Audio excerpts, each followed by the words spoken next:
on Procedure and House Affairs. The committee is meeting today to study the question of privilege related to the member for Wellington Halton Hills and other members. Just a reminder to all members, because we've just returned that the earpiece and the microphone should not interact because it does cause a feedback loop for interpreters. So if you need it, keep it in your ear. If you don't want to use it, leave it to the side. And the clerk and I, as always, will maintain a consolidated speaking list for members wishing to speak. Before I go to our guest, Mrs. Blaney. Well, thank you so much, Chair. I just wanted to have a quick moment to ask a question about what the schedule will be in committee for the next couple of weeks. I know that we have a matter that we need to still discuss and finalize, and I'm just wondering, will there be time in the next week or so to do that work? So I appreciate that. Based on the comments that we've been hearing and discussions that have been taking place, I think members do have an appetite as to what study we want to move on to after we conclude this one. So today, as we know, we have 2 hours of witnesses. On Thursday, we will actually have Rob Stewart, who's the former Deputy Minister of Public Safety and Emergency Preparedness, for the first hour. We do not have anyone for the second hour, so we could consider doing business to consider where we're going after that for that second hour.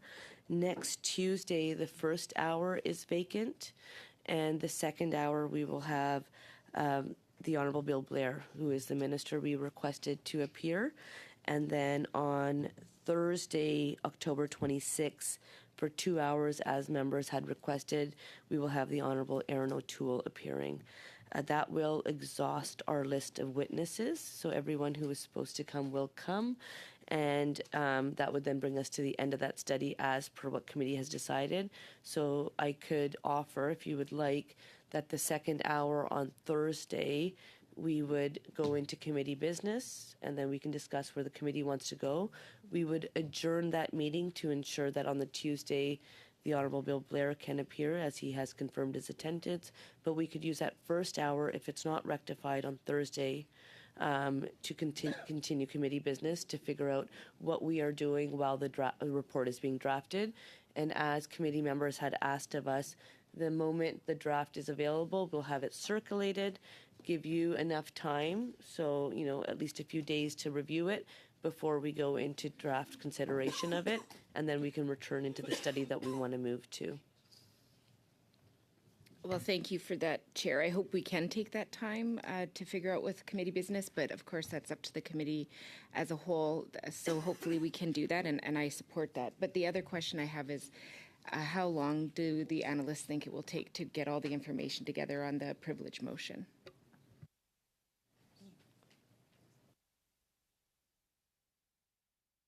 Thank you. The analyst would like to get back to us. So we do have the summary of witnesses, so there is a lot of the work that's been done, but just depending on what we hear over the next 4 meetings, it will determine what they need to add and not add. So we'll get that answer back to you. So I think Mrs. Blaney is signaling an approach that she would like to see, and if others are in agreement, perhaps have those conversations and then we can find that way forward. I'm seeing support on one side and others will consider. Okay, thank you for that. With us today, we have from the Department of Foreign Affairs, Trade and Development, Tara Denham, Director General, Office of Human Rights, Freedoms and Inclusion. Ms. Denham, you'll have up to 5 minutes for an opening statement, after which we will proceed to questions from the committee members. And thank you for making yourself available, and thank you for responding as quickly as you did. You're a frequent flyer here, and it means a lot. We haven't started an official program, but we will consider it. But we do thank you for not only your service, but your time and attention. Welcome to Prague. Thank you. And always a pleasure to come and appear before the committee. As you know, previously I have appeared with other members of the site task force, but I thought today it would be helpful just to do a quick recap of some of the work that we do at the Rapid Response Mechanism Canada, but then particularly focus on some of the recent work that we've been doing since your summer break. So as you know, in 2018, Canada championed the creation of the G7 Rapid Response Mechanism, the RRM, to work with G7 and other partners to strengthen our collective understanding of foreign threats to democracy and our respective capacities to counter these threats. Canada leverages our leadership in the G7 RRM to share information, improve understanding of malign tactics in the information environment, and learn from the experiences of our allies.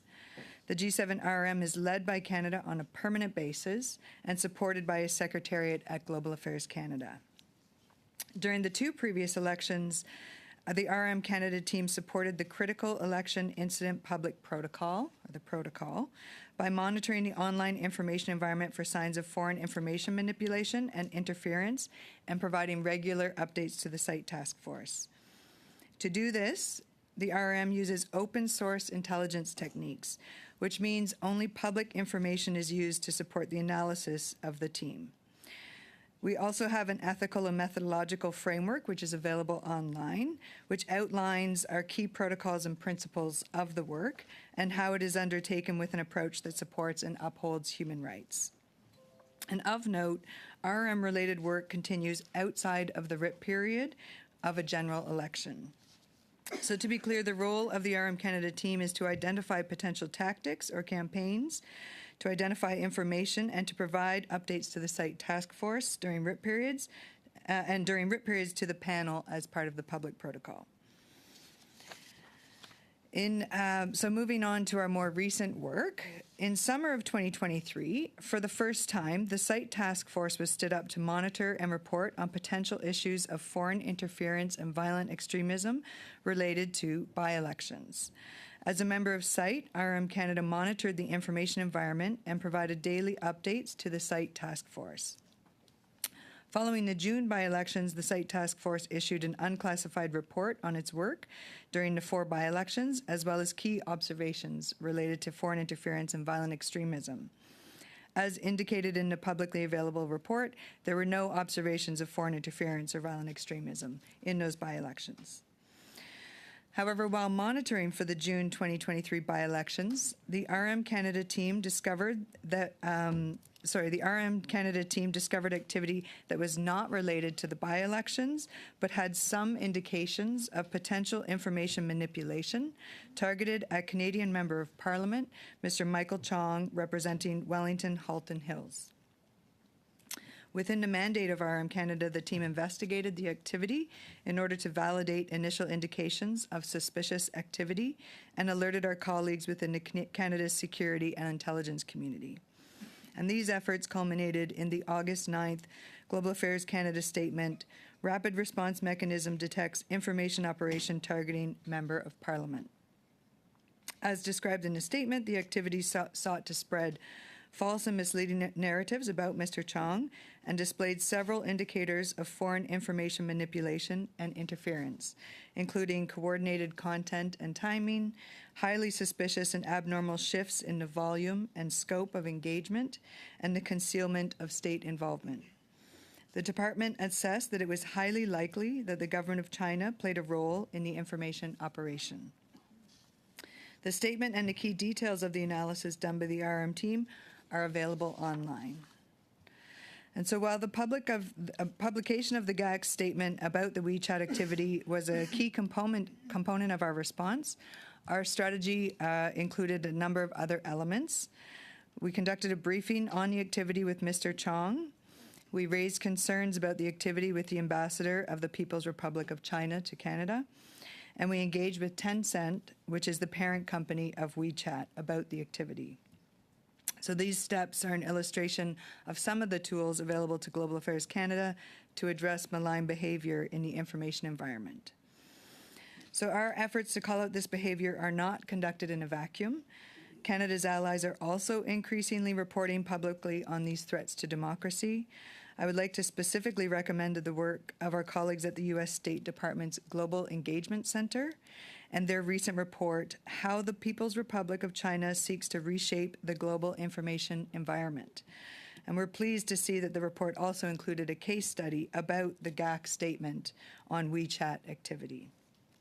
So, in conclusion, as you have heard, the RM Canada continues to contribute to broader efforts of the Government of Canada to bring information to light in the public sphere through the site by-election reports and the GAC statement about WeChat activity.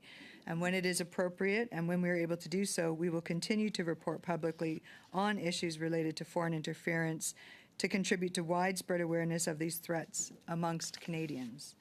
So I'd like to close by noting that the Government of Canada is paying close attention to the outcomes and recommendations of multiple reviews, including that of your committee. Thank you. Thank you. We will now enter into 6-minute rounds, starting with Mr. Cooper, followed by Mrs. Romanado, et puis Madame Goudreau, suivi par Madame Blaney. Mr. Cooper, through the chair. Thank you very much, Madam Chairwoman. Thank you, Ms. Denham, for appearing once again before our committee. With regards to the disinformation campaign that the RRM detected concerning MP Chong that involved a coordinated network of WeChat news accounts, including Beijing state media outlets and accounts, that took place between May 4th and May 13th, 2023. RRM detected it in June, and MP Chong was briefed about it, and it was made public on August 9th of 2023. So that's 2 months after this information was detected and 3 months after it took place. For a rapid response mechanism, that doesn't sound like a very rapid response, I would submit respectfully. So can you explain why it took 3 months before this disinformation campaign was made known to MP Chong and made public to Canadians? Thank you for the question. So, Madam Chair, in answering that question, so as I noted, we were actually instructed as part of SITE to monitor the by-elections. So RRM Canada doesn't monitor the information environment on an ongoing basis. We were instructed as part of the by-elections specifically to look for foreign interference. So again, that was taking place in June, in advance of the by-elections. So we weren't monitoring the space in May. But when you actually put the tools in place, what you do is you actually put certain keywords. In this case, it was seeking member of parliament in Canada. And so when we do that and we start bringing in the information, while we were looking for the by-elections, it actually did have other information come up. So in terms of timing, while the activity took place from a very specific time, May 4th to 13th, we did not actually start to see it until June. Now, I appreciate that, and that partially answers my question as to why you didn't see it in May, but it doesn't answer the second part of my question, which is why did it take, in this case, 2 months before MP Chong became aware of this, was briefed about it, and it was made public to Canadians? So once it was identified in June, then we actually, again, our primary focus was the by-elections. So once those were completed, we were actually able to focus our energies on actually trying to understand the activity. And because WeChat is not an open platform, it does not proactively share information as some other platforms do. It actually is a very time-consuming activity to really look into the breadth of it. So that means looking at the different accounts. So in terms of timeline, just to answer the question, it took approximately the month of July to do that work, to do the research, because you have to really understand the network and scope it out. Once that was completed in July, that's also when we were sharing it through the intelligence community and different security organizations. And so by the end of July and start of August was when we were able to brief up and then organize the call with Mr. Chong on August 9th when he was available. Thank you for that. But again, the by-elections were in mid-June. That means that it really was about 2 months, which again, to my point, is hardly a rapid response. In order to counter disinformation, particularly in the context of elections, it's important that that information be shared as close to real time as possible. Would you concur with that?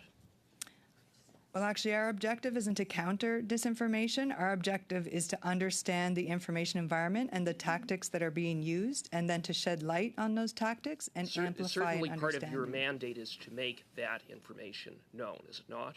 Yes, it is, which we is. did do in August. It is, and if it takes 2 months to detect and make public disinformation, as was the case in this instance, then how can Canadians have any confidence in the RRM in the context of an election or in the lead up to the issuance of a writ?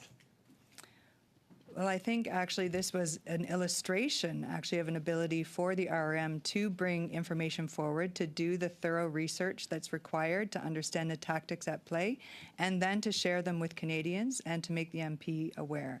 So I understand that some of the nuancing of needing to make sure that any research is done is thorough, because you actually want to make sure that what you're putting in public has been thoroughly researched. So in our perspective, it was actually a positive story that the RRM was able to map it, was able to bring that forward, was able to bring put it in the Canadian public, and also talk to the parent company of WeChat. Well, I would submit that a 2-month window is too long, and that the RRM has some work to do to actually deliver a rapid response to disinformation.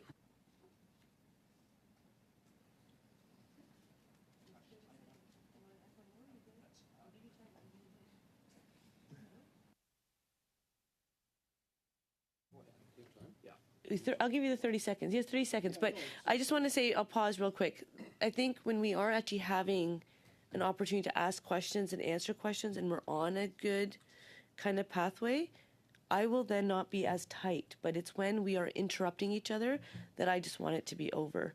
But when it is, as I think that was quite civil and it was informative, I will then be generous with time. Mr.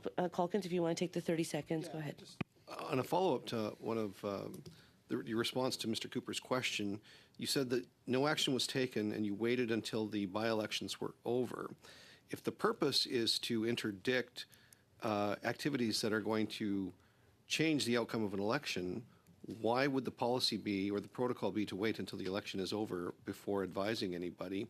Is it because Michael Chong wasn't directly involved in the by-election process, or I'm confused about the priority? So just to clarify, the activity itself, the information campaign, was in no way related to the by-election. Okay, so we were mandated to look at the by-election and to find if there was any indications of foreign interference, which we did not find any. However, in the information environment, as we were looking at the by-election, is when we actually discovered this campaign that had already been completed. It was time-bound between May 4th and May 13th. But of course, in the information environment, you can still find information post facto. So we did find it at that time, but it was not related to the by-election at all. So at that point, our objective was to understand that tactic, to understand the environment, and to make that public if we could. Thank you. Mrs. Romanetto, 6 minutes through the chair. Thank you very much, Madam Chair, and to the witness, thank you again for joining us. It's a pleasure to hear from you again. This has actually been very helpful because you've identified actually how it worked. And I actually think it's an improvement from what we saw in the 2021 election. So just to clarify, 4 by-elections were happening in June. Mr. Chong was not a candidate in any of those by-elections. So when information, once the mechanism went into place and information of misinformation was coming forth, because there was not an immediate threat to a current election happening, that was working in parallel, so being monitored but being looked at in parallel while continuing to monitor the 4 active by-elections, after which you're confirming there was no interference of those 4 by-elections, after which the RRM was able to collate that information, analyze it properly to find out where is it from, so on and so forth. And then once that was properly done, notify both the person, in this case MP Chong, as well as the necessary authorities. Based on that information, would you say that it might be a good recommendation that, and I don't know if it'd be the RM, but constant monitoring occur outside of election periods? And the reason why I'm saying that is that we never know when an election will happen. We're in a minority parliament. In the event an election is called whenever, only then would the mechanism be triggered. But should we be looking outside a writ period to be actively monitoring for misinformation campaigns of sitting members of parliament? If you have any suggestions to us on that, and if so, what would that look like and what resources would be required? So thank you, and your summary was perfect in terms of how the mechanism worked, so I'm glad that came through. In terms of recommendations, so again, I work at Global Affairs Canada, so I am mandated to look for foreign interference, so we don't look at the domestic environment except when triggered for election periods. So in terms of what a mechanism could look like in Canada, I would leave others to reflect upon that.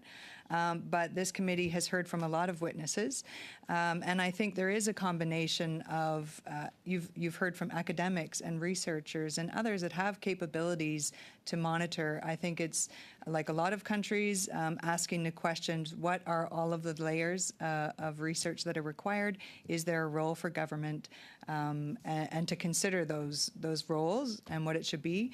But as defined for foreign affairs, that would not be the information environment that we would, nor should, or would be looking at on a constant basis.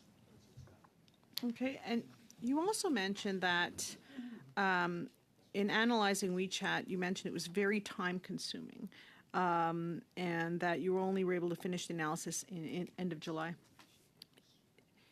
Using other channels of communication is perhaps the reason why the PRC is using WeChat, because they know full well that it is actually much more difficult to do the analysis versus other means of communication. Could that be a tactic? And if so, could we be working closer with WeChat to make sure that any analysis that we need to do can be done in much more quickly?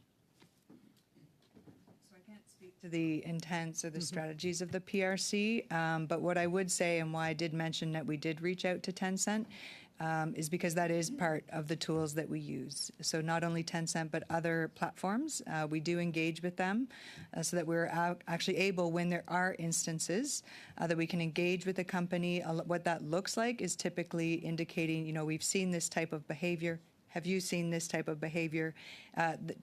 More often than not, this type of behavior actually violates their terms of service, their terms and conditions. And so what we want to do is make sure that various platforms are aware of the activity, and should they take action, it should be their responsibility to actually adhere to their terms and conditions. And so that's another piece of the work that we do, is wanting to actually, you know, also hold social media platforms to account to implement the monitoring of their platforms. Madam Chair, how much time do I have left? Thank you. So in terms of the by-elections, could you give us any insight in terms of lessons learned on where you would improve, not in terms of monitoring, like you said, the rapid response mechanism kicks in when the writ is dropped or for the by-election. Having now gone through this successfully in a by-election in terms of being able to monitor quickly, and had one of the candidates, I assume, in these by-elections had been a target of misinformation, I would assume that the necessary communication to the candidates and or political parties and or the site task force would have happened. Do you have any recommendations for us in terms of going forward in terms of the RRM and having just gone through these by-elections? Well, listen, I thought you started by asking about an ability to monitor the landscape on an ongoing basis. I think that would be something for this committee to explore in more detail. Again, that moves into domestic authorities. But I think that would be an interesting exploration because, again, to monitor the social media landscape, when the RRM is triggered, just again to explain some of the work, to understand if there's a spike in activity, you have to understand what a normal level of activity looks like. And so when we are looking at by-elections, we do, and we have strong capabilities, but those capabilities would be augmented if you actually understood what a baseline. But that has to be balanced against all of the authorities that are in place and making sure that they adhere to human rights and rights to privacy on any monitoring of social media landscape. Thank you. Thank you. Madame Goudreau, 6 minutes à vous. Permis la Merci, Madame la Présidente. Présidente. Thank you, Madam Chair. I'd like us to have some clarification in French, even though the interpreters do an excellent job, and I thank them. I'd like to demystify the issue, which is different in what we're looking at. In your comments, you talked about a rapid response and the mechanisms that come into play when the information is public. I call that the macro level because the information is visible on platforms. The strategy used in the interference we experienced brings me to say this. Are we equipped to take proper action and to react appropriately, given that actions are so targeted? So we need to go beyond what's open. It's easy to say, okay, we'll shut the door, but there are ways to go around the door, ways that we aren't even necessarily aware of as parliamentarians. So I'd like to hear more now that we're aware. I want to be very clear on your question. Thank you. Fully, just to really see if we're properly equipped to sort of address some of these issues because the social media landscape is quite open and understanding. So there's a lot of layers to actually address disinformation and some of the activity on the platforms. And I think as this committee is doing and the conversation that's happening in Canada, I think we have to understand all of those layers and make sure that we're actually coming at them from multiple perspectives. I would say that one is a role of the RRM, which is to monitor and understand what's happening. But I alluded to it briefly. I think there's a lot that can happen also around the engagement with the platforms, about making sure that there's content moderation that's done in a transparent way, that we're able to engage with those platforms. We also just recently, Canada signed a Declaration of Information Integrity, which we led with the Netherlands. That is also about calling on states to not adhere to or promote disinformation campaigns and inviting companies to be more transparent of how they handle it. So I guess my answer would be there's a lot of tools that we're using. Understanding disinformation and trying to find ways to address it is one, but this is many, many layers that we have to focus on to actually address the issue. Concrètement. So in practical terms, if I, as a member of Parliament, perceive something that seems uncertain or I'm uncertain about, what's the mechanism that would help me recognize not only what may be potential interference and what would make me understand or make you understand that we need to go further. There's been a tremendous shift in recent months. That is what I see. And parliamentarians don't perhaps have enough knowledge to genuinely understand whether the alertness and the vigilance is sufficient and then what to do. It was difficult to listen and to answer.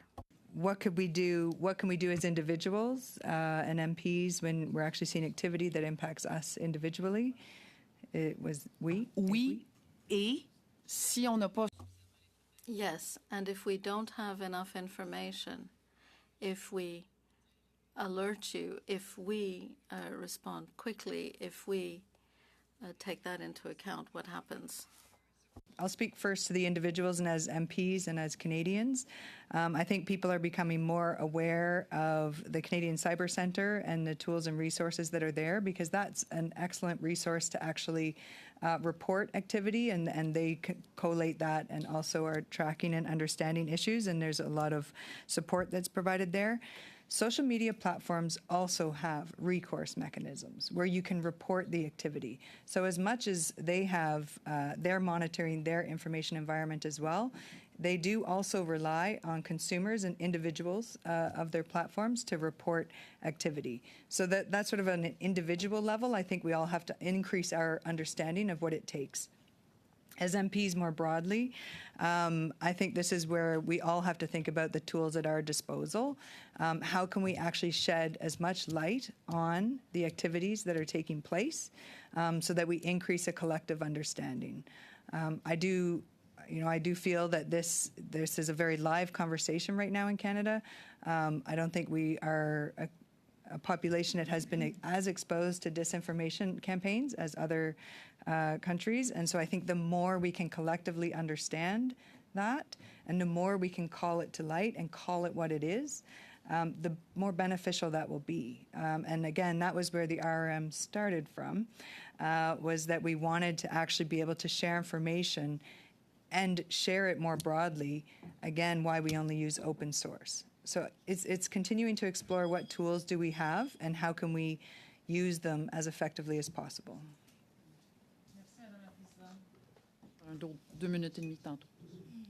I'll have 2.5 minutes later. Mrs. Blaney, 6 minutes for you through the chair. Well, thank you so much, and welcome back. It's always good to visit. I'm trying to get a little bit more clear here. I think I understand, but it sounds like you guys were watching, your department was watching during the by-elections. And I just want to clarify, does that mean during elections is the only time that this has been requested, and outside of any kind of election, the work isn't being done? In terms of monitoring the, thank you, Chair. In terms of monitoring the information environment on threats to elections, it has been during the RIP period, so during 43 and 44, and then this summer was the first time that it was initiated for by-elections. And so that is when we are initiated to look within election periods. However, as I indicated, RRM Canada is always working, but again, driven by our mandate, we're looking to understand what that information environment looks like more broadly in terms of threats to democracy and threats to advancing our foreign policy priorities. So usually how that would look, I'll give you an example. If there's a major international event, we would be looking at the information environment to actually see, again, are there indications of amplification, artificial amplification, that may have links to a government where they're trying to use the information environment to drive their foreign policy priorities. So I'm not sure if that's clear enough, but for Canadian electoral processes, we are initiated during RIP periods and as directed by the site task force and the panel, which was for during RIP periods and elections. But we are always looking on understanding the information environment, just not within the Canadian context. So thank you for that, because one of the things I found interesting about your testimony is that you were, the department, the group was looking at the by-elections and then found something about another MP. So that's a bit concerning to me, because it's sort of like if there was not any by-elections, that information could have been out there and we would not have been aware of it, and we wouldn't be sitting where we are right now. And in fact, MPs would still be under a level of threat that I think is concerning. So I'm just wondering if there's any recommendations you have around how we can be gathering that information so that we're not put in this position as Parliament, because it is important that this place actually protect its members. And then the other part is it took quite a while. So I'm just curious about, with a much larger election instead of just a few by-elections, if it takes 2 months to get that information clarified, and I understand that you don't want to just throw it out there and create chaos without having that clarity of information. How are we going to be, how is this place going to be able to do it, or Canada able to do it, so that during an election, information is made clear, so that that doesn't take over an election and cause people to lose because of massive misinformation? I would hate to be going through the incredible work of an election in any role that you play and then find out at the end there was a targeted attack that created so much misinformation that your election is then questionable. So I think I understand which questions were in there, but I'm going to try, and if I miss anything, please let me know. So let's maybe start at the end and go back in terms of the information environment during an election and protecting MPs. So again, as part of the when the RIP period is in place, we do report the activity to site and the site task force up to the panel. And as part of that work, there was also briefings of political parties. So there's a few mechanisms in place where if there are indications of activity, that information can be shared up. But as this committee has also heard many times, disinformation or information operations in and of themselves does not mean that they are significant enough that they could impact the results of an election. That's a high threshold, I would say. While we're wanting to always understand the information environment, there's also a lot of research underway into, does a disinformation campaign actually change people's behavior? And I can't speak to that, but I flag it because I think I think we've made progress in having ways that we can trigger information and share that with political parties and share that with the panel. But just because there's disinformation, of which there's a lot of disinformation and misinformation in an election period, does not in and of itself mean that it's going to potentially impact the results of election. But then you were also talking about how can we protect parliamentarians? So again, during the RIP period, there were briefings to the political parties, and I think there's probably recommendations of how those could continue to be strengthened because it is part of the protocol, but how can those briefings continue? And then I think there's also, as I mentioned, there's a lot of resources available for parliamentarians to actually report any activity they see and get advice of what's there. But I think I would finish on that one by saying our motivator and our mandate is to understand that information environment, to not only protect parliamentarians, but also so that Canadians writ large can understand that information environment, because it's, there's a lot of people in Canada that may be impacted. So perhaps I'll stop there. Thank you. And now we'll go to Mr. Cooper for 5 minutes, followed by Mrs. Sahota, et puis Madame Goudreau et Madame Blaney pour 2 minutes et demie. Mr. Cooper, 5 minutes through the chair. Yeah, thank you very much, Madam Chair. Through you, Madam Chair, Ms. Denham, you stated in an answer to my question in the previous round that part of the mandate of RRM is to make disinformation public so that Canadians know about it, so that individuals who are targeted know about it.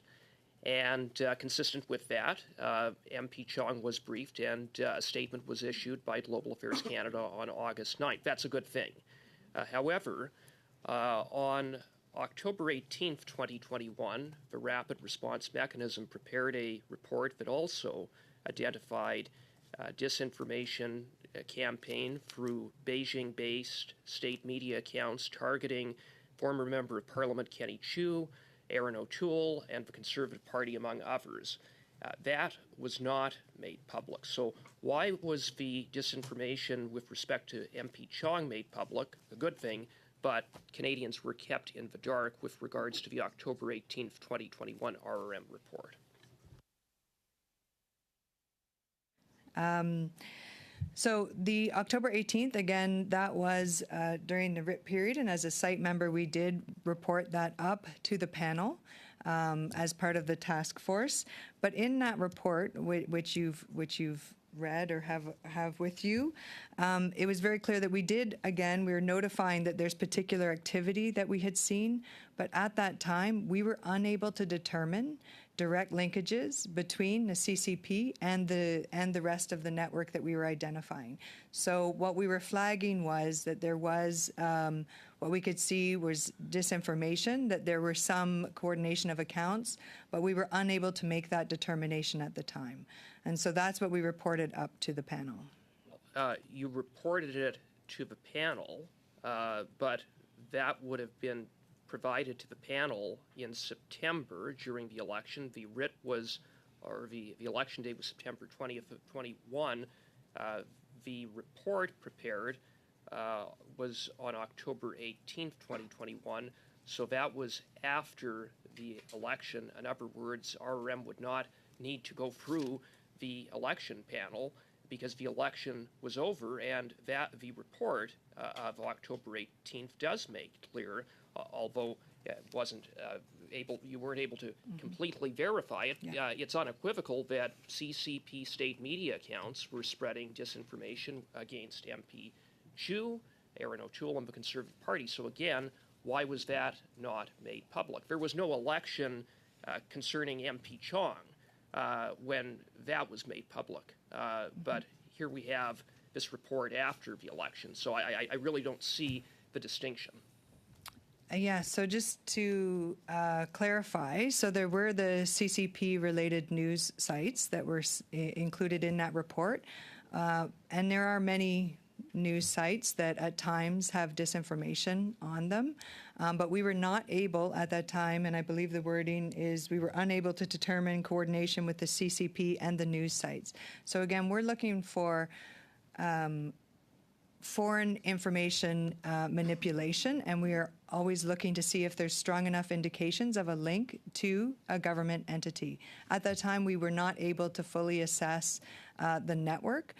So when you then look at disinformation, and disinformation can be on certain platforms, that's where I come back to, I think, an important point, which is when there is disinformation, another avenue is to raise that to the awareness of social media platforms and ask them for content moderation. But again, at that time, we didn't have sufficient information to report. Well, the report does refer to Chinese Communist Party media accounts on Douyin have published videos that repeat Global Times headline published on September 8th that suggest the CPC's platform would lead China to break off relations with Canada.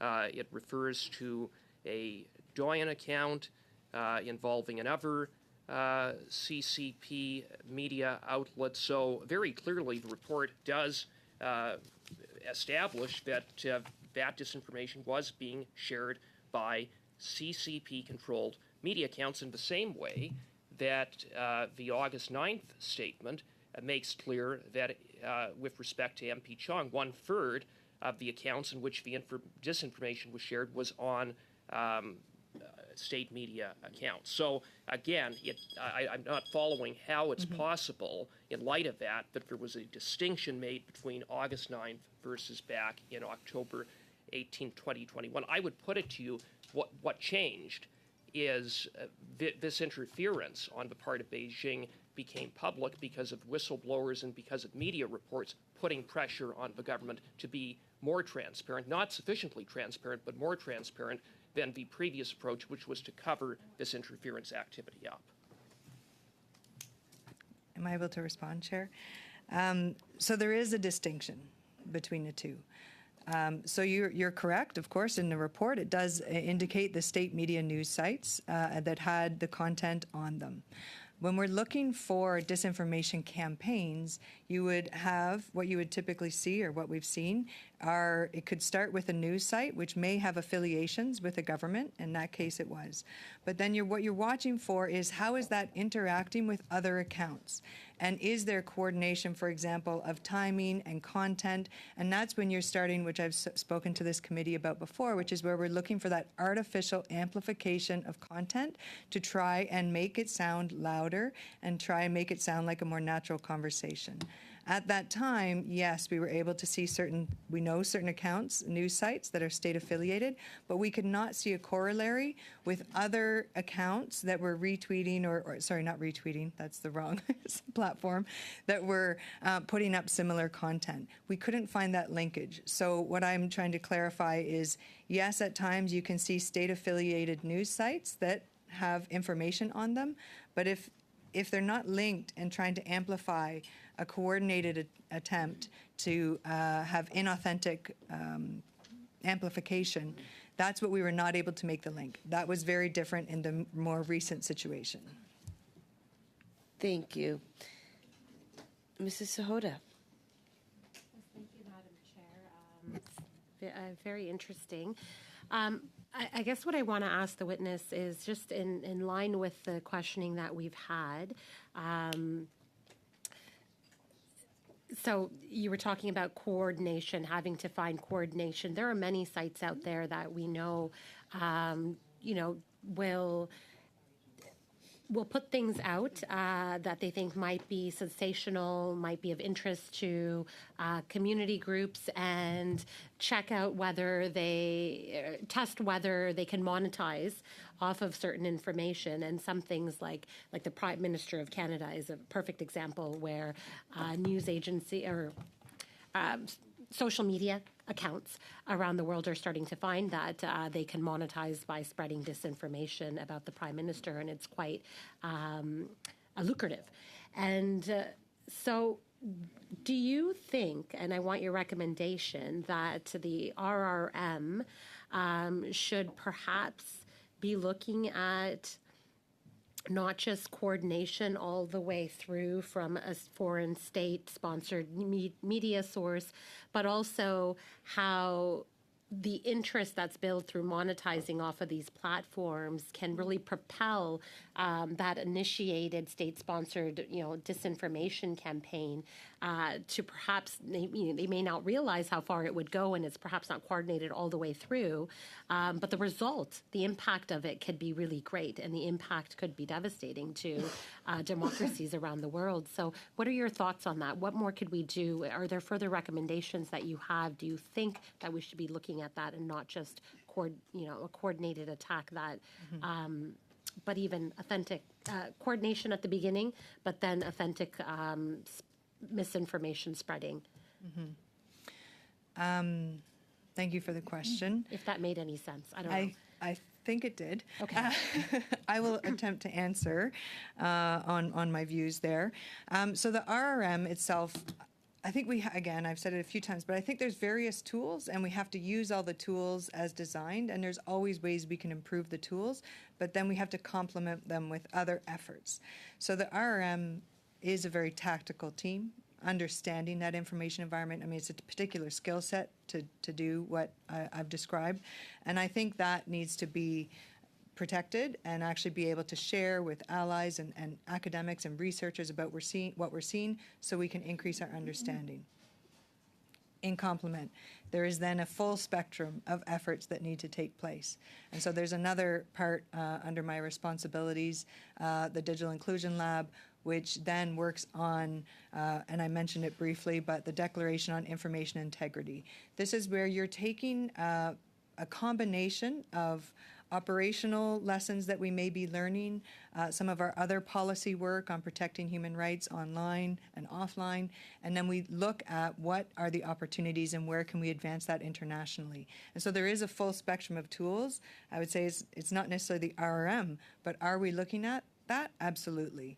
The Declaration on Information Integrity is actually an excellent example of that, as we're working with other governments to identify the various mechanisms we could use, the various approaches, and that type of declaration, we ask countries to sign on. We currently have 30 countries that have signed on, and one of those commitments is for countries to abstain from and condemn state-led disinformation campaigns.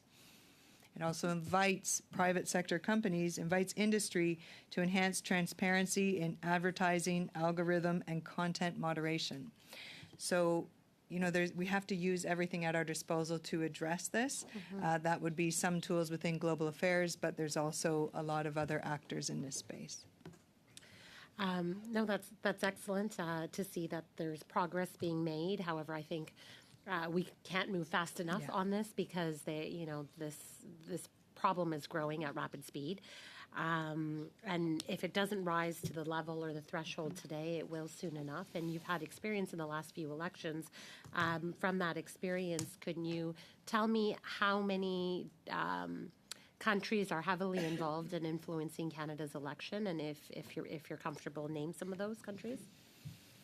Well, I think there's been others that have testified in front of this committee, including the National NSIA, who has been here before, and our deputy minister naming some of the countries that are primarily involved in this. We've seen China and Russia involved in this. So I think the committee has heard on a number of occasions. There's also a lot of public reporting. So we have CSIS reporting on this. We actually also have a rapid response mechanism annual report that I believe it's publicly available but has been shared. I think all of these actually give the committee a lot of nuancing about what who those actors are and the types of tactics that they're using. Thank you. Madame Normandie? Madame Goudreau, je m'excuse. Madame Goudreau. Madame la Présidente.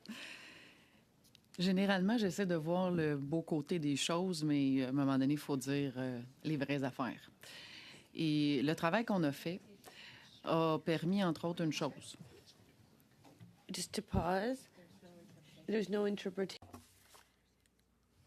This is work. Apologies, the microphone wasn't on. The microphone was briefly off. It should now be working.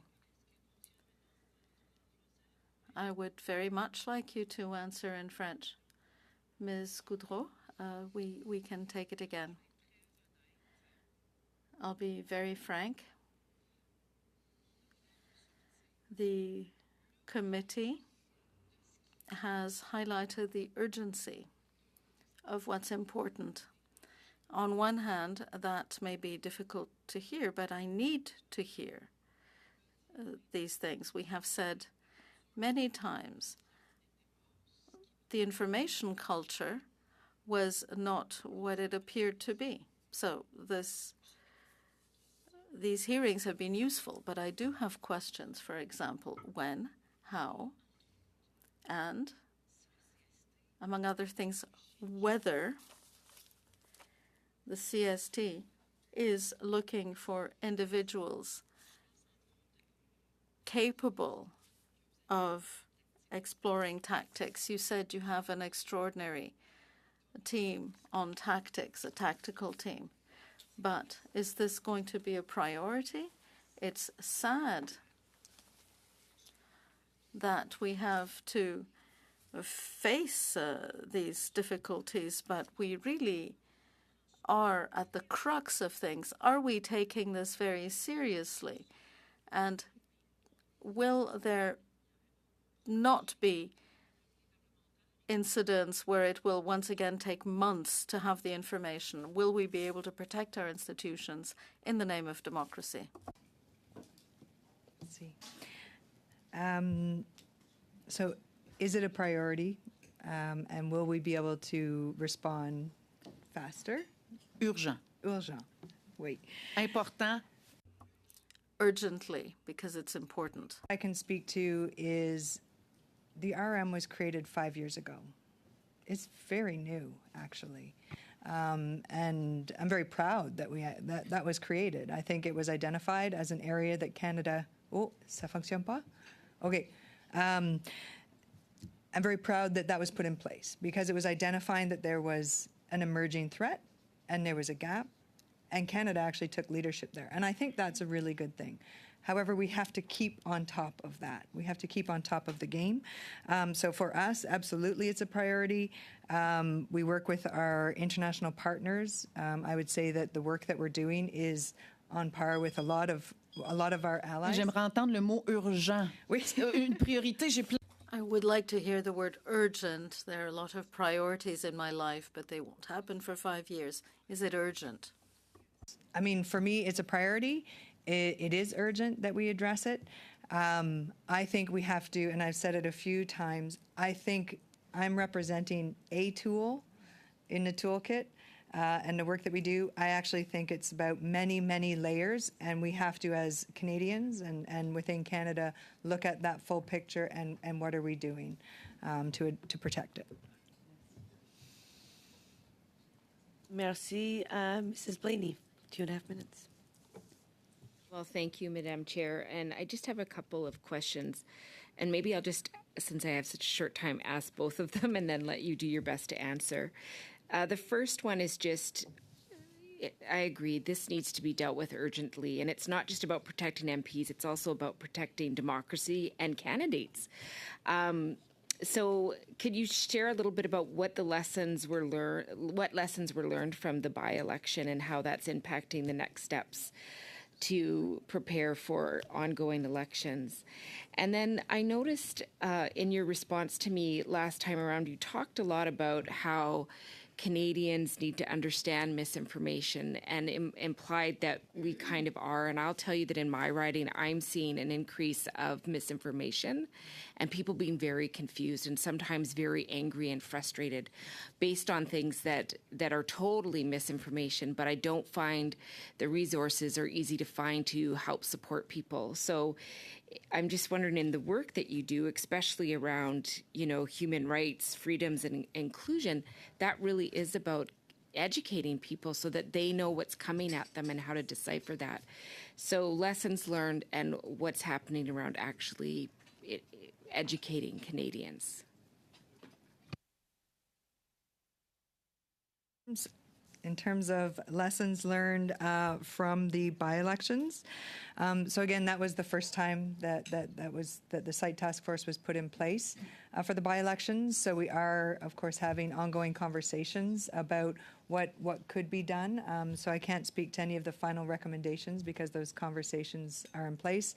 I think for the RRM, as I've said, I actually think it was a success story.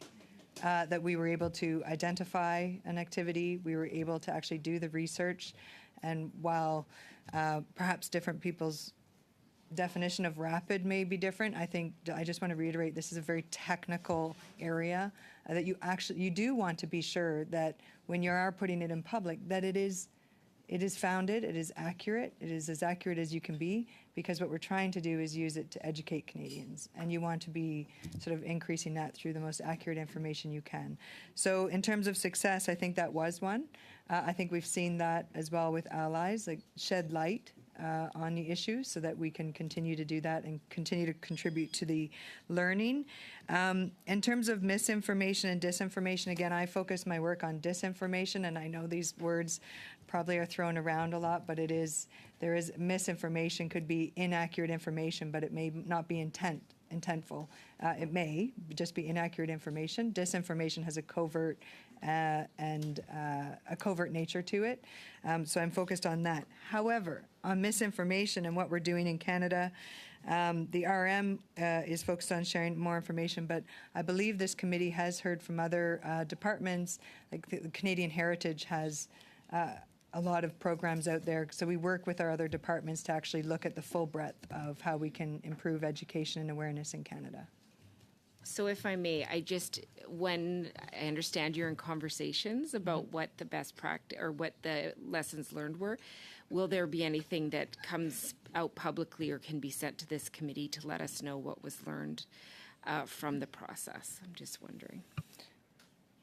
Again, in the by-elections, there was actually no findings of foreign interference.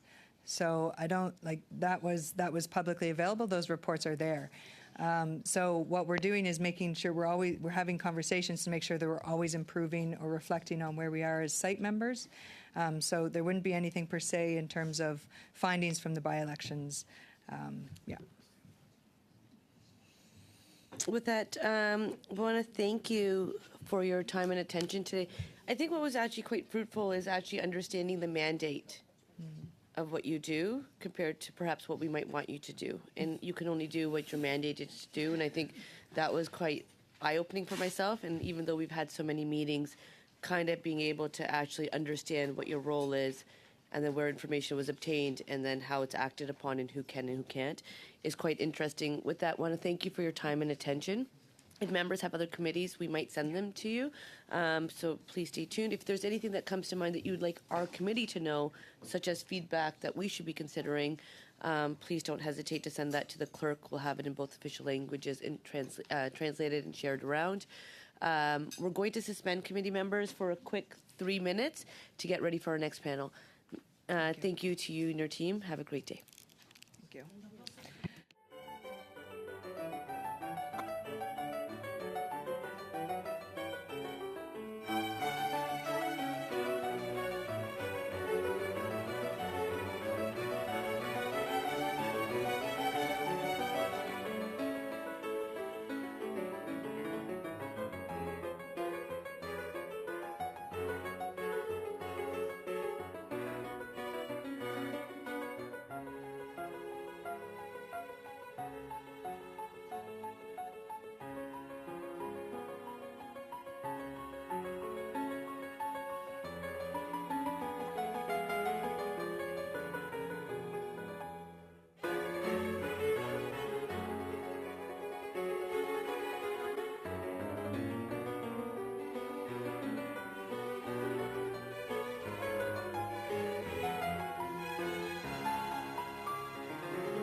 And I just want to say that Mr. Cooper has asked for the floor really quickly, and I'll offer him the same courtesy. And then we will continue with our panel, which is a guest that committee members have all agreed that we would like to have here. So we're excited to get to that promptly. Mr. Cooper? Thank you very much, Madam Chair. Just following up on the point that was made by Ms. Blaney before the first panel, that we do have an hour on Thursday to deal with future committee business. I think Ms. Blaney was alluding in part to the need to get to the bottom of the incident that brought shame on Parliament when a former SS officer was introduced during the address of President Zelensky. I have a motion on notice, and I would submit, and I would hope there would be consensus that there would be agreement that this be done openly and transparently, and that we have the second hour on Thursday in public, not in camera, not behind closed doors, and deal with that issue, which is pressing. Thank you for putting your position on the record. I do hear that this is the matter that we would like to deal with next. I think there is details in what you're suggesting, and I think committee members need to determine what the best approach is. So I think members are hearing what members are saying. I encourage those conversations to continue. With that, I will be continuing with the work of the day, and I would like to welcome from the Treasury Board Secretariat, Mike MacDonald, Senior Assistant Deputy Minister, Office of the Chief Information Officer. He is here in his former capacity as the former Acting National Security and Intelligence Advisor to the Prime Minister. Mr. MacDonald, we appreciate you responding to our request to appear again so quickly. It means a lot to us. I know it's a lot onto your schedule, but you bring us insights and information that are important for the work that this committee is doing. And so with that, we welcome you to PROC. You will have up to 5 minutes for your opening statement, and then we'll proceed to questions. Welcome again. Thank you, Madam Chair, and I'll be very quick. I have an opening statement that I'd like to make. But first off, I'd like to say good afternoon to the members of the committee. Bon après-midi. As mentioned, my name is Mike MacDonald, and I'm currently the Senior Assistant Deputy Minister, and I work in the Office of the Chief Information Officer of Canada, which is housed at the Treasury Board Secretariat. I was the former Assistant Secretary of the Security Intelligence Secretariat, which is at the Privy Council Office, and I held that job from 2020 to 2023, so a 3-year period. And at one point, I acted as the National Security and Intelligence Advisor in 2021 for a period of 2.5 weeks. Le Secrétariat conseille et support. The SNI Secretariat provides policy advice and support to the NSIA on national security and intelligence matters, including coordinating operational and policy initiatives. It also provides management functions for senior-level interdepartmental security and intelligence committees. And more recently, the Deputy NSIA, in their briefings of the Prime Minister and Cabinet on key national security issues, policies, operations, crises as necessary, and has a coordination role whenever national security or intelligence issues are going to Cabinet. You've already heard from many senior officials who have underscored the seriousness of the threat of foreign interference. You have also heard that, yes, there have been issues with the sharing of intelligence internally, including the mechanisms that are meant to flag important issues. The NSIA, Ms. Thomas, has spoken about changes that are being introduced or have been introduced to the intelligence sharing system to strengthen information sharing. Il ne devrait pas avoir de... There should be no illusions about the threat posed by foreign interference against our institutions, our democratic institutions. I would reiterate what witnesses before me have said. There is confidence that Canada's 2019 and 2021 federal elections were free and fair. Tools in place, such as the Critical Election Incident Public Protocol, which established both the Panel of 5 and the Site Task Force. This view is also being reinforced and thoroughly examined in both protocol reports, Jim Judd, Rosenberg reports, as well as by the independent Special Rapporteur, Both NSIRA and NSI COP have studies on foreign interference underway, providing further assurance that our system is robust. And we are cooperating with the review agencies. Nous continuons de renforcer. We continue to build on this foundation to address a serious and evolving threat to our democracy. I welcome any further questions from the committee. Thank you, Madam Chair. Thank you, Mr. McDonald. We're going to enter into 6-minute rounds. We'll be starting with Mr. Cooper, followed by Mrs. Sahota, followed by Madame Gaudreau, and then Mrs. Blaney. Mr. Cooper, 6 minutes through the chair. Thank you very much, Madam Chair. Thank you, Mr. McDonald. Mr. McDonald, on what date did you first read the July 20th, 2021 CSIS memo that indicated that an MP, who we now know as MP Chong, and his family were being targeted by the Beijing regime, and that Beijing's intelligence service, the Ministry of State for Security, had taken specific actions to target other Canadian MPs, as we now know, MPs Kwan and O'Toole. When did you first read that memo? Question. Madam Chair, I don't have an exact date when I first read that memo, but it was in the spring or early summer of this year. You were the National Security and Intelligence Advisor to the Prime Minister on July 20th, 2021. Is that right? Yes, that is correct, Madam Chair. And that is the date of that memo. We know that it was sent to PCO. According to the testimony of Jody Thomas, it was sent on July 20th, 2021. So, or I should qualify that or correct that. She said in July of 2021 it was received by PCO. So, where did it go in PCO? Why did you not see that memo at that time? A few things for some context, and thank you for the question, by the way. As has been explained previously, and certainly based on my experience working in the national security community, intelligence is sent out and shared through various means. Some, for example, I was provided intelligence when I was in my role through the electronic system, through the top secret classified system. I could be provided intelligence by some of the analysts. Sometimes people would prepare briefing packages for me. And in the cases where, for example, I would be of interest in certain certain issues at play, I would ask the client relations officer at CSE, based on my requirements at the time, to create intelligence and information. So the point I'm trying to make here, sir, is there are a variety of ways in which intelligence moves into the system. Well, thank you for that. It went, though, to PCO in July of 2021.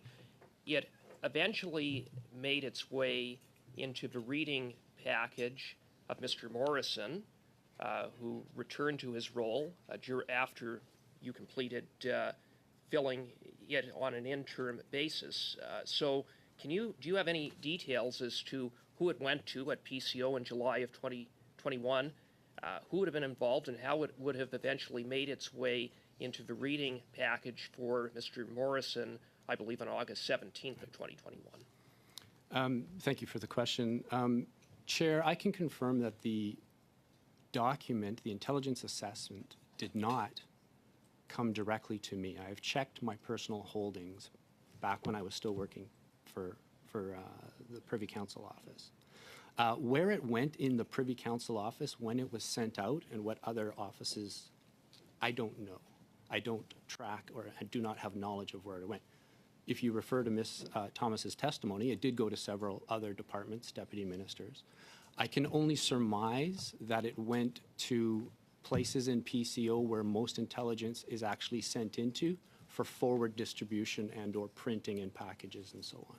So where would that be at PCO?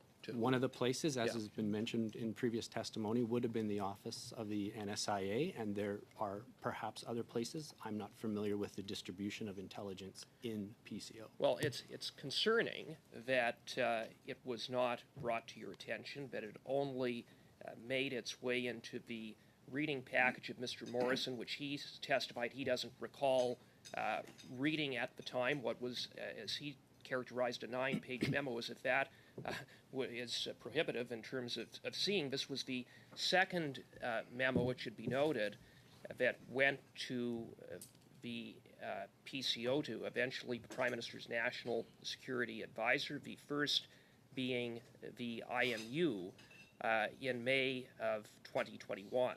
Mr. Rigby said that he had not received that IMU, but we now learn that, in fact, that had been sent to Mr. Rigby in May of 2021.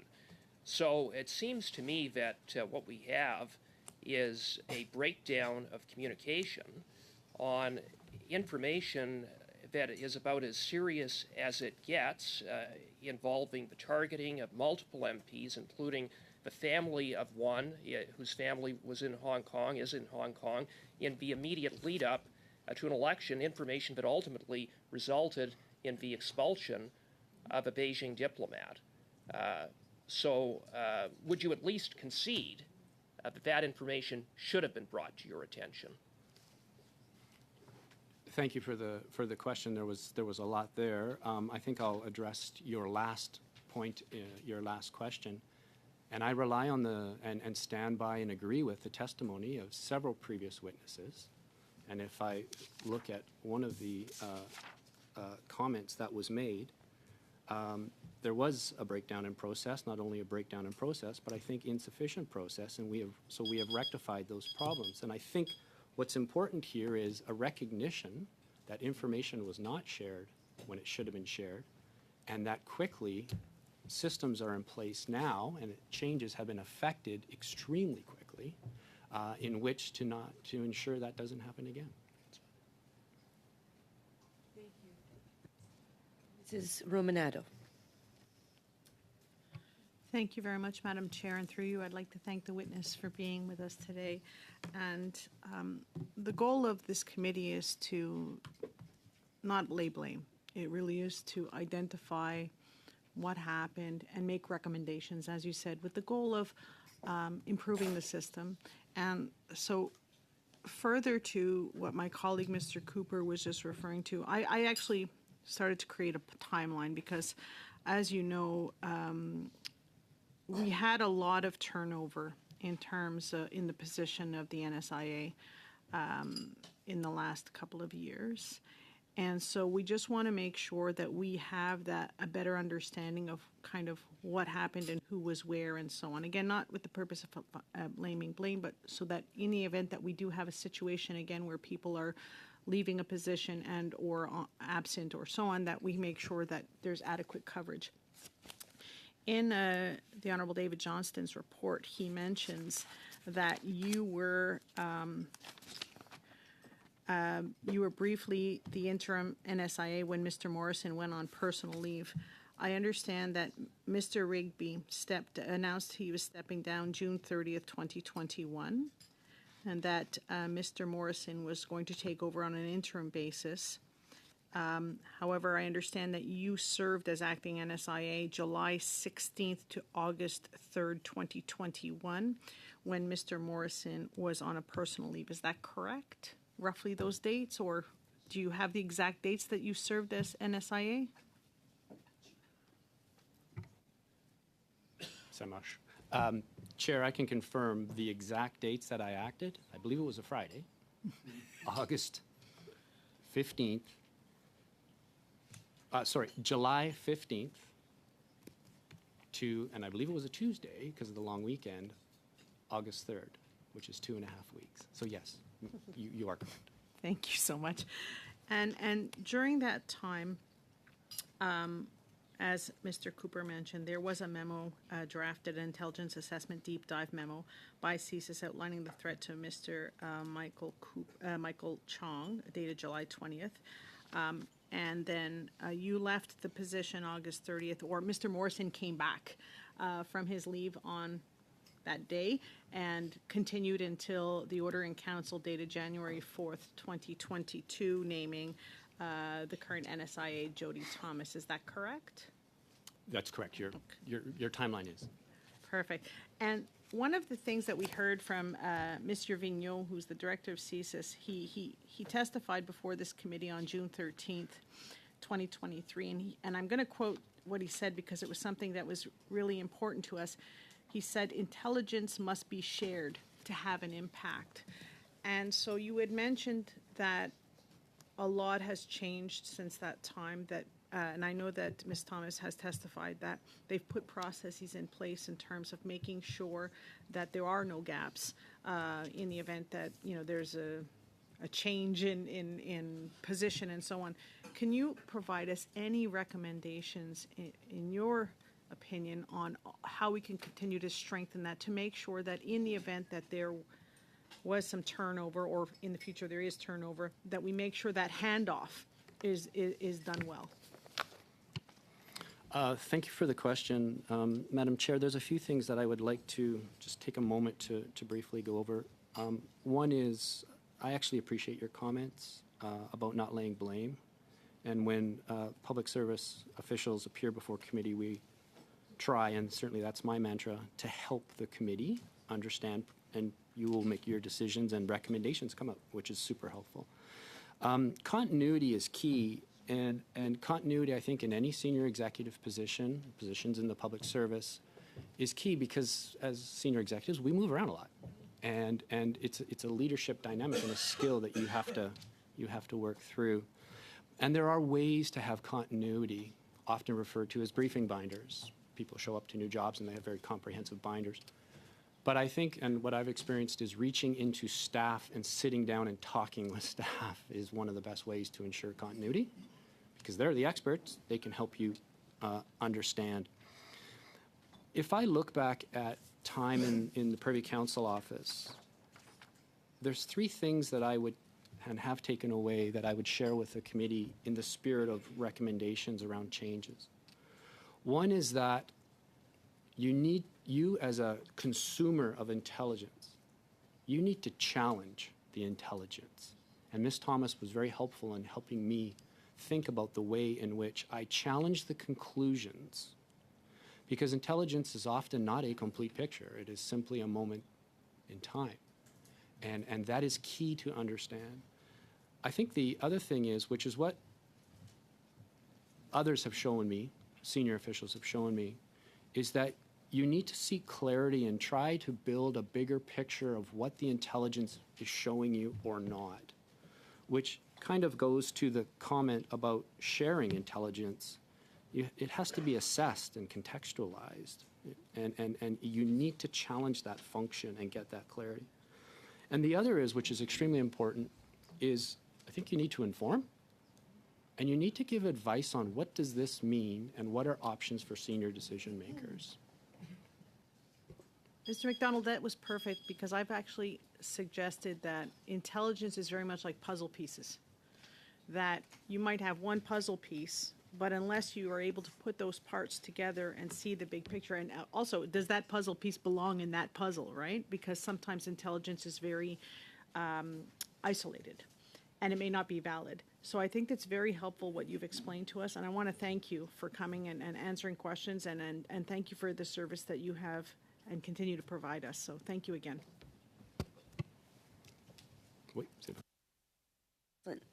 Thank you. Madame Goudreau, 6 minutes. Ms. Goudreau, 6 minutes. Thank you, Madam Chair. Well, I may start off by surprising you, dear colleagues, but I would like to have Mr. McDonald's opinion, Madam Chair, on a quotation that appeared in the Globe and Mail by Vincent Réby. We received that. I will read it in English. One report and the targeting of Mr. Chong and other individual MPs, je suis pas si pire, hein? J'aimerais que vous fassiez la même chose en français, was produced and distributed after my departure. But, c'est là que c'est important. I'm not surprised this intelligence was not raised to the political level. Ça, c'est ce qu'il a dit. This is where the system is particularly weak. J'aimerais vous entendre. I'd like to hear you on the weaknesses in our system.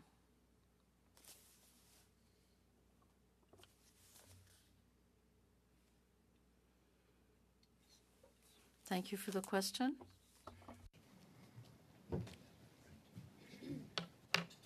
I think one of the important things when we look at intelligence, and I partly referenced this in my last question, response, is that it is but one picture. And you need to ensure that what you may be providing to more senior decision makers is never taken out of context. It is put into proper context, and there may be extraneous factors around that information or intelligence that the intelligence community does not yet know, and may find out months from now or years from now in the future. And it's, the seriousness of the threats to national security that in them of themselves dictate that extreme due diligence. At the same time, it's a balance. C'est une balance, il faut avoir un équilibre. It's a balance that we need to maintain. A balance between facts and potential action. Versus continuing to monitor, assess, and advise.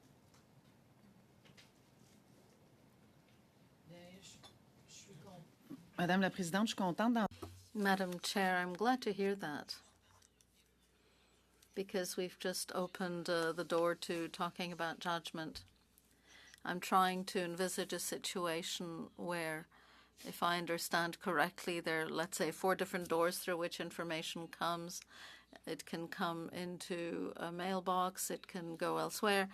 We have to decide what's the most important, and we have to see who's genuinely, tangibly accountable. In life, when a number of people see an alert go by, we can rely on others because we need to judge whether what we're seeing is sufficiently important, sufficiently urgent.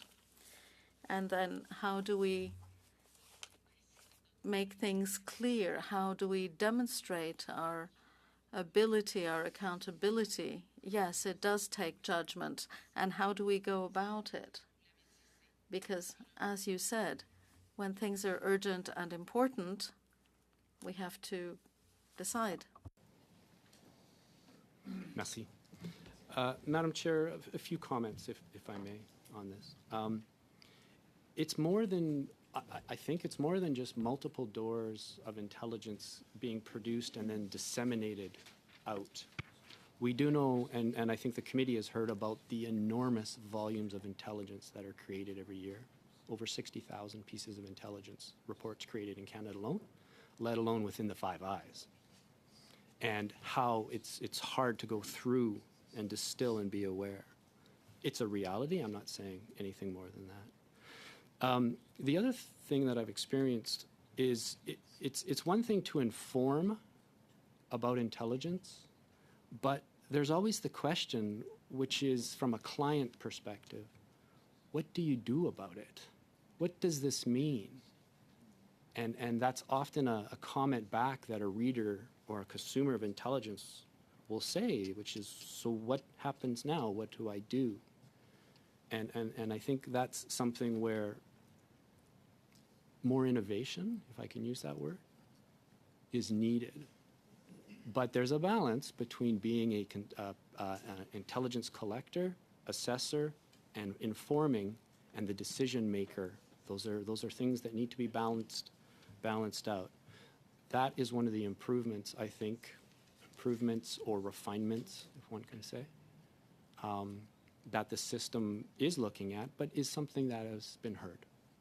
Mais j'apprécie, Madame la Présidente, tous les commentaires. Madam Chair, I appreciate all the comments because there are a great many lessons learned and to be learned. We don't have the option because you do need to screen information, and quite often for the fine detail to be brought out, you set aside what's less important. We're talking about innovation, informing, advising, providing context, and also challenging information. And this means that there should be some kind of official engagement. When I go back to my writing, people don't think much is being done. So it might be important to show what the real commitments are and the extent to which things are being taken seriously. This is more of a comment, but I do appreciate your suggestions. Thank you, Madam Chair. Thank you. Mrs. Blaney. Well, thank you, Chair, and welcome through the Chair, of course, to Mr. MacDonald. I appreciate you being here.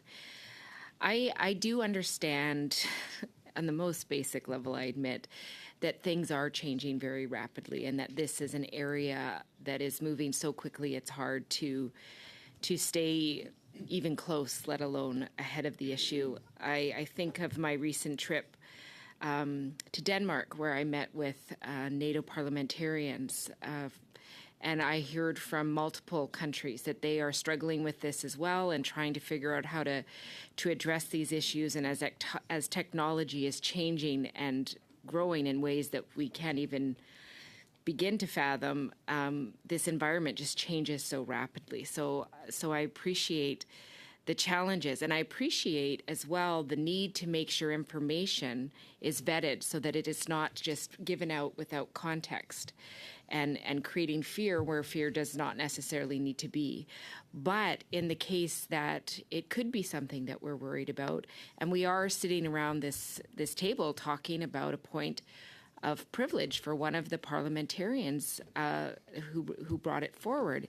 And I know that other parliamentarians have been impacted. I know that one of my caucus as well has been impacted. And I think the concern for parliamentarians and the concern for Canadians is that we need to be able to trust our system. And when the fear begins to not have trust or faith in our system, it really can lead to things that I don't think any of us want to experience.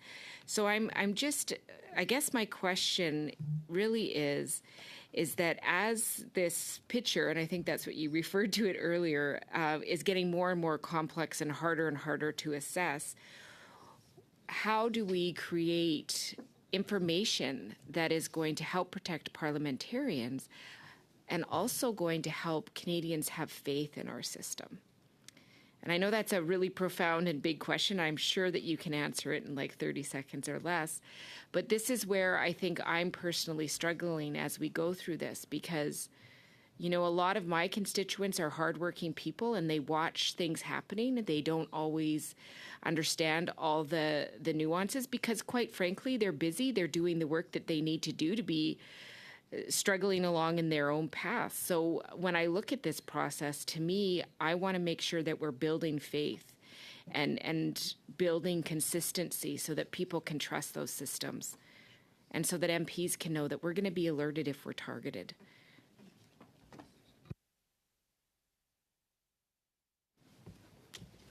Thank you for the question and your thoughts, to be honest. And there is a lot there, and I will try and do it as quickly as I can. I promise. One is protecting parliamentarians is extremely serious for parliamentarians and democracy. And there are systems in place for that. And there are places to go. I think review committees that review national security activities and the recommendations they make and reports that come out from parliamentary committees all contribute to the body of changes or body of refinements or adjustments that are about raising confidence. Canada has world-class national security agencies, some of the techniques that they use, and the methodologies and the dedication. And that's comforting. And improvements can come daily. I don't deny that. I also think in the immediate that the Prime Minister's directive and the Minister of Public Safety's ministerial directive about informing parliamentarians about threats was instrumental. And I think the NSIA creating the Deputy Minister Committee that assesses foreign intelligence and makes decisions therein was very instrumental. And I think that the processes that I understand have been put in place others can confirm, around tracking how intelligence moves, who accesses it, who reads it, what do they do with it, so on. Some of those changes were already in place even before I left my job. I think those are all very reassuring. So thank you for that. What I'm hearing, though, again, is some of this information sort of came to the Member of Parliament, Mr. Chong, and to us, well, it was in the media. This is really concerning for me. This isn't the way that we should be learning about this information.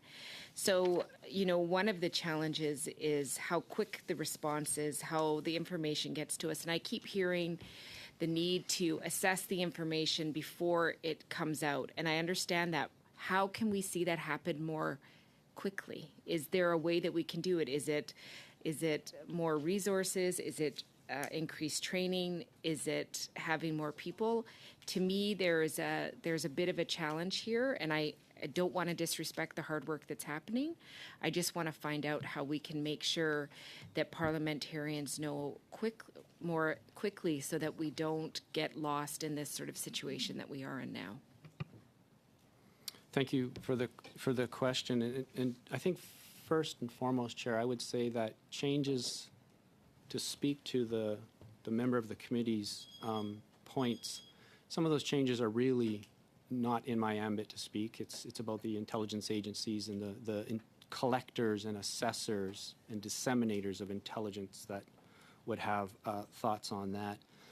And just to finish, I would, again, go back to my previous comments and the previous comments of other senior deputy ministers that have appeared here about the changes that they've put in place. And that's the start of what is something immediate that's happening.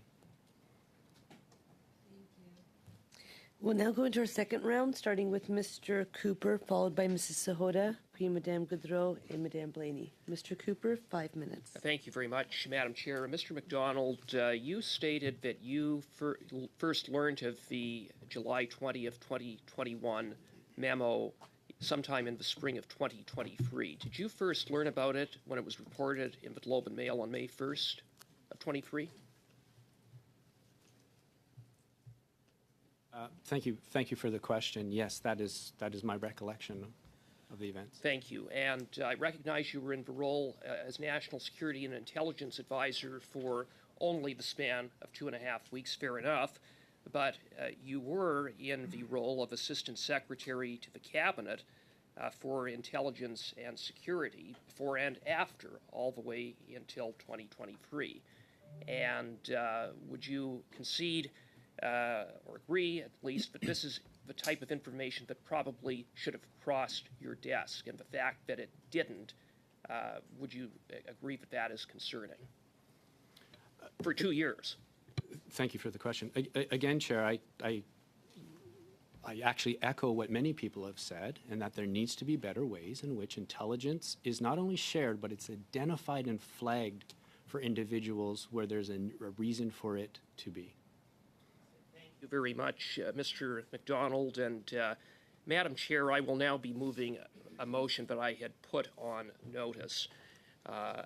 And I'm moving it reluctantly. I would have preferred that we had dealt with it on Thursday during the second hour, but in a conversation that I had with Ms. Blaney, she was not in agreement that this be dealt with in the open and in a transparent manner on a matter of extreme seriousness involving an incident that brought great shame on the institution of Parliament and brought great hurt to many Canadians, particularly Jewish Canadians. And it's therefore, in light of the refusal of the NDP to be transparent in how this committee moves forward in getting to the bottom of this disgraceful incident, I will now be reading my motion into the record. And that motion that I have put on notice reads as follows: that given the international embarrassment created by the Liberal government by allowing a former soldier of a Nazi military unit in World War II to attend and be recognized during the address of the President of Ukraine, delivered in the House of Commons chamber on September 22nd, 2023, and that either proper vetting was not done or the individual's military record was ignored, the committee begin a study pursuant to Standing Orders 108, Sub 3A1 and 2 concerning this matter and for the purposes of this study. A, the committee invite the following to appear during the weeks of October 9, 16, 23, and 30th of 2023. One, officials from the Office of Protocol of Canada, Department of Foreign Affairs, Trade and Development, including those who organized the President's visit on a panel by themselves for 1 hour. 2, officials from the Federal Policing Branch of the Royal Canadian Mounted Police, including those with responsibility for internationally protected persons under the Protection of Diplomats Convention on a panel by themselves for 1 hour. 3, officials from the Canadian Security and Intelligence Service on a panel by themselves for 1 hour. 4, the Acting Director of the Parliamentary Protective Service, RCMP Superintendent Larry Brookson by himself for 1 hour. 5, the Sergeant at Arms of the House of Commons, former RCMP Assistant Commissioner Pat McDonald by himself for 1 hour. 6, officials from the International and Interparliamentary Affairs Branch of the House of Commons Administration on a panel by themselves for 1 hour. 7, officials from the Privy Council Office on a panel by themselves for 1 hour. 8, officials from the Prime Minister's Office on a panel by themselves for 1 hour. 9, representatives of the Ukrainian Canadian Congress and the Canadian Polish Congress on a panel by themselves for 1 hour. 10, Michael Levitt, former MP and President and CEO of the Friends of Simon Wiesenthal Center for Holocaust Studies, and Richard Marceau, former MP and Vice President, External Affairs and General Counsel of the Center for Israel and Jewish Affairs, on a panel by themselves for 1 hour. And 11, 2 one-hour panels of stakeholder representatives whose names shall be provided by the parties to the clerk of the committee within 1 week. And B, an order due issue for all emails, memoranda, or other documents transmitted between the Speaker's office or the House of Commons administration on the part and any government department or agency, including the Prime Minister's office or any other minister's office, on the other part in relation to the address of the President of Ukraine, and the arrangements concerning it, provided that these shall be deposited with the clerk of the committee in both official languages without redaction within 10 days. Now, Madam Chair, because this motion was put on notice before October 9th, the motion will need to be amended with respect to some of the dates, which we will be moving shortly. But with regards to the substance. So, Mr. Cooper, I will just pause and give you back the floor, Yeah. rest assured. We do have a witness here, and it sounds like we are moving on, and perhaps we can release the witness. Madame Goudreau? Premièrement, Madame la Présidente. Well, Madam Chair, first of all, we want to finish dealing with the question of privilege, and then it's sabotaged. I apologize, Mr. MacDonald. Here at the Procedures and House Affairs Committee, we should be a bit more collaborative. So if we are to deal with that issue, of course we should release Mr. MacDonald. But honestly, we met to deal with the issue the witness is here for, and I have other questions. I do appreciate that.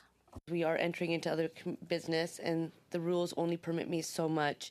I do think Mr. MacDonald's time is valuable. Are we okay releasing the witness? With that, Mr. MacDonald, we want to thank you for your time. If something else comes to mind later and you would like committee to consider that as we draft our report, please send it to the clerk. We'll have it translated in both official languages and shared around. Thank you for your time and service, and we wish you a good rest of the day. Mr. Cooper. Thank you, and I'd just like to thank the committee members. Madam Chair, under Justin Trudeau's watch, a former soldier of the 14th Waffen Grenadier Division of the SS was shamefully recognized and honored in Parliament during the state visit and address of the President of Ukraine. This should never have happened. It is a stain on the reputation of the institution of Parliament.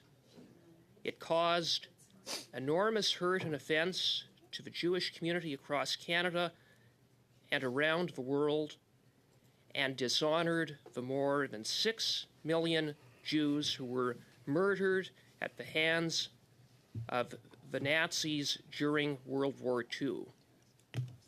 Likewise, it caused hurt and offense to Ukrainians, Poles, and Slovakians, and embarrassed all Canadians. And it is an insult to the veterans and members of the Canadian Armed Forces, 1 million of whom fought valiantly to defend freedom and defeat the evils of Hitler and his murderous genocidal Nazi ideology, including more than 45,000 Canadians who laid down their lives to secure freedom and to defeat Hitler and the Nazis. This shameful recognition is a massive propaganda win for Russia as Ukraine fights to defend its freedom and sovereignty in the face of Russia's illegal invasion. It has brought irreparable damage to Canada's international reputation and is perhaps Justin Trudeau's biggest international embarrassment in a long list of international embarrassments. A prime minister who was already regarded by our allies as simply not up to the job on the international stage. Under this prime minister's watch, a series of inexcusable errors resulted in this disgraceful occurrence, and Canadians are left wondering, how in the world did this happen? How in the world did this happen? There is one person and one person only who bears ultimate responsibility, and that person is Justin Trudeau. It was Justin Trudeau's responsibility to invite President Zelensky to address Parliament. It was Justin Trudeau's responsibility to see that President Zelensky's visit was a success. Justin Trudeau's personal department, the Privy Council Office, and the Office of Protocol Canada, which ultimately reports to Justin Trudeau, are responsible for arranging and vetting all guests and programming of state visits of this kind.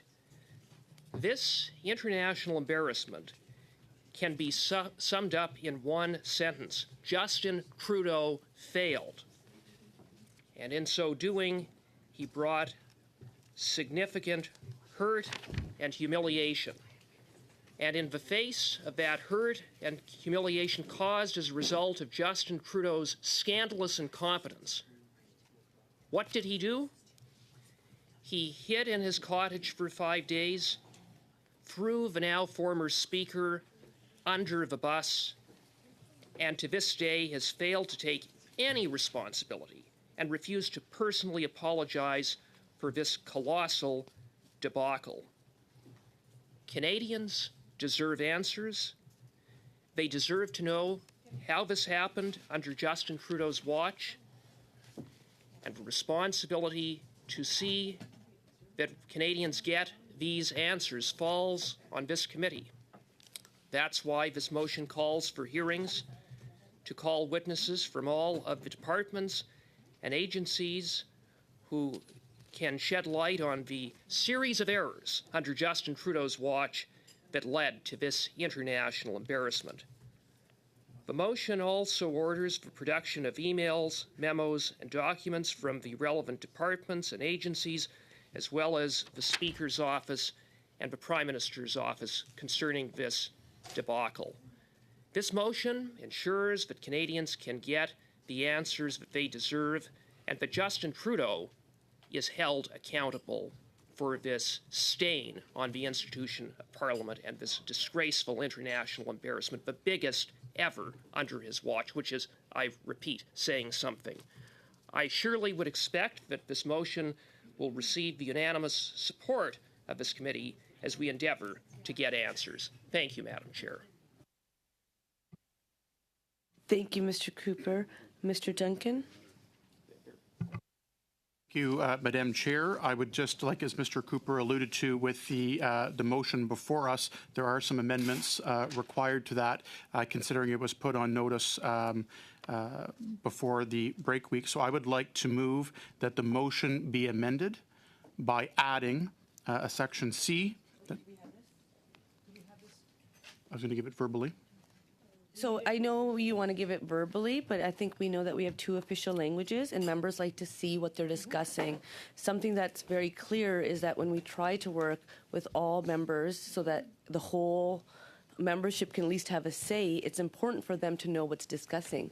There is no one party who owns this committee or government or parliament. So can you please share the wording so that we can make sure it's translated and circulated around? I will be pausing until it is shared. Have you sent it to the clerk? It is in the process right now. Thank you. We will wait. Once it's circulated, we will have it. The floor back to you, Mr. Duncan.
I'm just waiting for it to come into my inbox to make sure I'll correspond exactly of what I have, Madam Chair. My email is slower. Well, I will say this way. I would like to move that the motion be amended by adding section C, that the committee seek additional resources to meet for 2 extra hours each week until the above witness list is exhausted. And further, that the motion be amended by replacing in paragraph A, October 9th, 16th, 23rd, and 30th, 2023, with October 16th, 23rd, 30th, 2023, and November 6th, 2023. I believe that should match, Madam Chair, what has been circulated in both official languages to our emails. Madam Chair, we need to move forward and we need to study this issue to get some answers about what happened in this embarrassing international disgrace that happened in our Parliament only a matter of a few weeks ago. I think there are many Canadians wondering, after just with bewilderment, how this could have happened. And there are a lot of answers that our committee needs to get on this issue, particularly, as Mr. Cooper alluded to very well. The Prime Minister is responsible. He was the one that invited President Zelensky to come to Ottawa to address Parliament.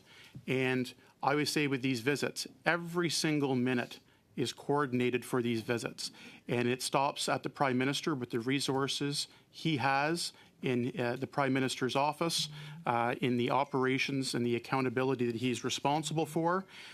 We need to get some answers through the document production and through the list of witnesses that we have before us. And Madam Chair, there was that delay and that need for suspension because, as we mentioned, this was not our desired outcome for today. But the reason we are moving this forward now is for this to be discussed in public and debated and to provide a timeline for our committee and a roadmap to get to the bottom of this. I will note the bit of irony where, as Mr. Cooper alluded to, we could not get support from the NDP in Ms. Blaney to bring this forward in a public setting and to get resolve on this. And it was actually her NDP counterpart on government operations, Mr. Johns, who only a matter of a couple weeks ago put into the record in public at the committee there the desire, and as we got a letter from Mr. Macaulay in his role as chair of the House of Commons Standing Committee on Government Operations and Estimates, a letter requesting that this become a priority for our committee to undertake. And in public, members of the NDP have stated they wanted for PROC, we want this to be their top priority in terms of we know they're undergoing a lot of really difficult studies. It is a challenging job. As much as this committee, referring to government operations, we have 8 studies going on here as well. I want to make sure that we get this to PROC and that we write in the letter that this is an absolute priority of this committee, that we ask PROC to take this on and they study this urgently.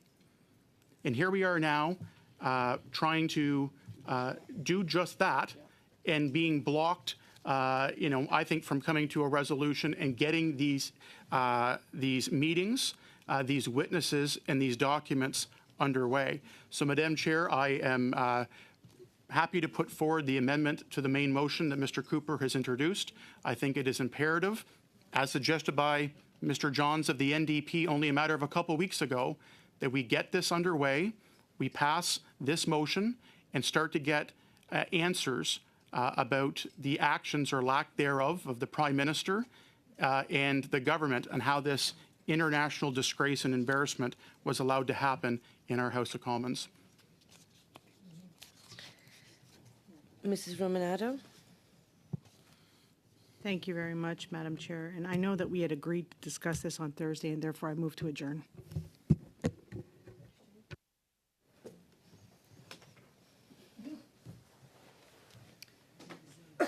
The question is on adjournment. Ms. Romanado. Yes. Ms. Sahota. Yes. Yes. Monsieur Lauzon. Oui. Mr. Duguid? Yes. Mr. Baines? Yes. Mr. Cooper? No. Mr. Culkins? No. Mr. Duncan? No. Monsieur Berthold? No. Madame Gaudreau? Oui. Ms. Blaney? Yes. Meeting adjourned. See you on Thursday.